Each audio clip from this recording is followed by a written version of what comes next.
The Boxing Day test has served up so many incredible moments over the years, and what we have seen here this afternoon at the MCG is up there with the very best of them. Sam Jordan from 9 News, joined by Daniel Bredig from The Age. Dan, you've been around cricket for a very long time. Where does that rate for you?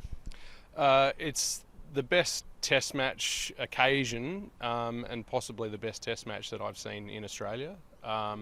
There have been some amazing ones overseas for the Australian team over the years. I can think of Edgbaston last year as one in particular. But to have both the best attended test match in Australia ever, also be a seesaw contest that goes all the way to the last hour on day 5, and even at tea, not knowing that there would be one more violent twist in the tail.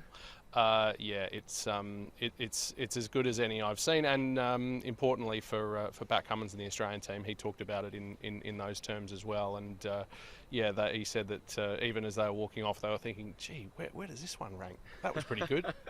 The occasion. Let's start there because. Look, the numbers I feel like in a way don't even necessarily do it justice. As extraordinary as they are, 370,000 through the gates over the 5 days. Now that's beaten the previous Boxing Day test record by 100,000 now. It surpassed the mark of the all-time test attendance record, which was here at the MCG in 1937. That was for a 6-day test match. The numbers tell the story, but the atmosphere inside has just been incredible. Yeah, it's the culmination of a lot of years of work, really, to I suppose recognise that the Melbourne Test, particularly Australia v India, had some upside to it. That getting a big crowd on Boxing Day is good, but you can also get big crowds for the whole Test match. And today, with the prospect of there being a full day's play, $10 admission for adults, the tickets flew out the door overnight. To get nearly 75,000 here on day 5, I mean that's bigger than most total attendances for test matches around the world. So it gives you some idea of the scale of it. And then, as I said, the occasion was met by the quality of the match. When the match was a roller coaster ride, to say the least, as well. Let's go all the way back to the very start of the day. The situation was relatively simple in terms of the equation. India needed 340 runs to win. Australia needed 10 wickets. They had the day to do it. To start on India, they didn't quite go after the game early, like maybe some people would have thought they might have for a while. Well, the Australians bowled very, very well with the new ball. They had 92 overs allotted to try to bowl India out. They had a real crack before lunch, and I think, honestly, one of the turning points of the day really was that Mitchell Starc came out and bowled really well, and was able to not only maintain pressure but be a wicket-taking threat. And that meant that Pat Cummins had more resources at his disposal, maybe than he might have done if Mitch Starc had pulled up sore. So, I think that was very important. And then obviously just before lunch, bang, bang, bang, Pat Cummins got a couple of wickets, and Mitchell Starc got Virat Kohli in what is now very familiar fashion. That meant that India were going to struggle to win the game from there, and also meant that Australia had a lot of time to get those remaining 7 wickets. A really contrasting day for India's 2 openers as well. Let's start with Rohit Sharma. Another disappointing result for Rohit. There is immense pressure on his place in this side. It cannot be overstated. Is India going to have to drop its captain for the final test match of this series? It's definitely a live possibility. I mean, if you look at the leadership and the value add, I guess, that Pat Cummins brings to the Australian side, the fact that India's best performance for this series is still the one test match that Jasprit Bumrah captained in Perth, and obviously he's having an incredible series. He's now got 30 wickets for the series. It's an issue that India are really going to have to confront, because they need to win in Sydney to retain the Border Gavaskar Trophy, maintain a very strong record of success in Australia. And it's hard to see how they do that with Rohit in the side as captain. So they've got to think about it.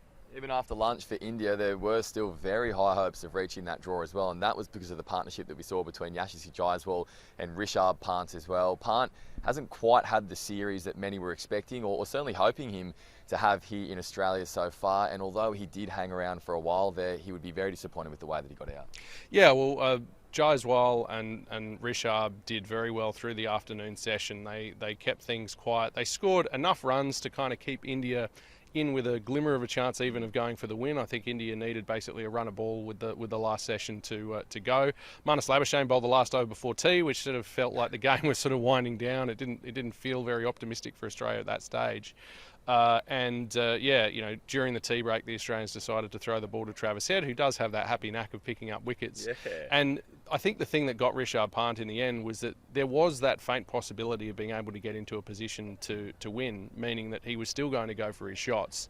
And that brought the slight miscue, and Mitchell Marsh juggling a catch out in the deep. And Rishabh Pant, both of his dismissals in this match are the kinds of dismissals that generally the Indian cricket followers, the Indian cricket commentariat, aren't fans of, even though we are moving into an era where that's how Test cricket is played.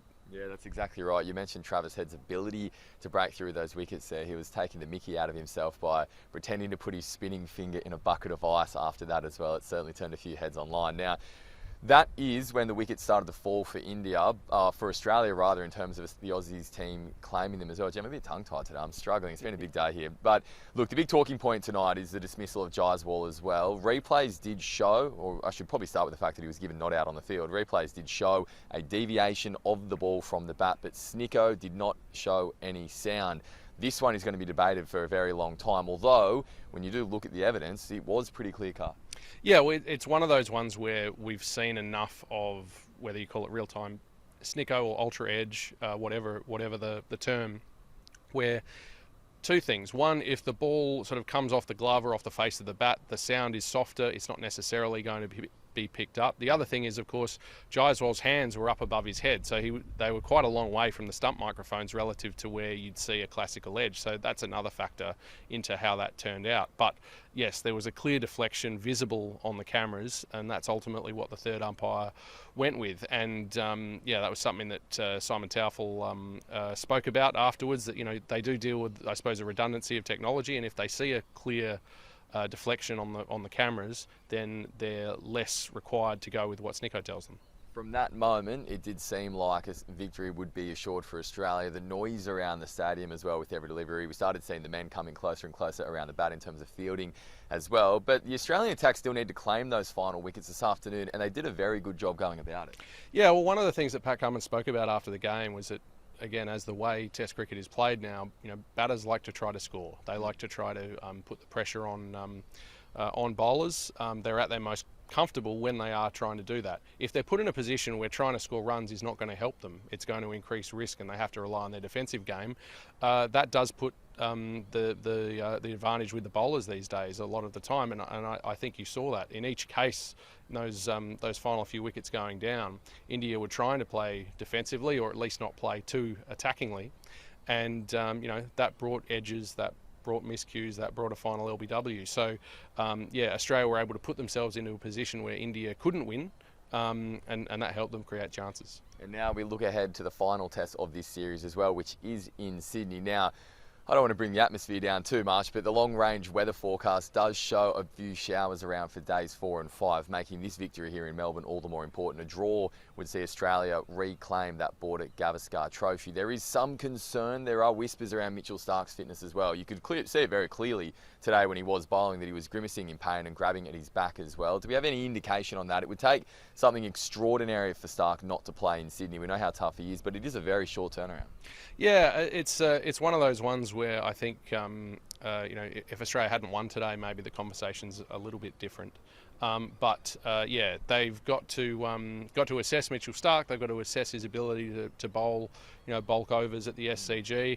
They've also got to assess Mitchell Marsh and his presence in the side as an all-rounder and as a fifth bowler.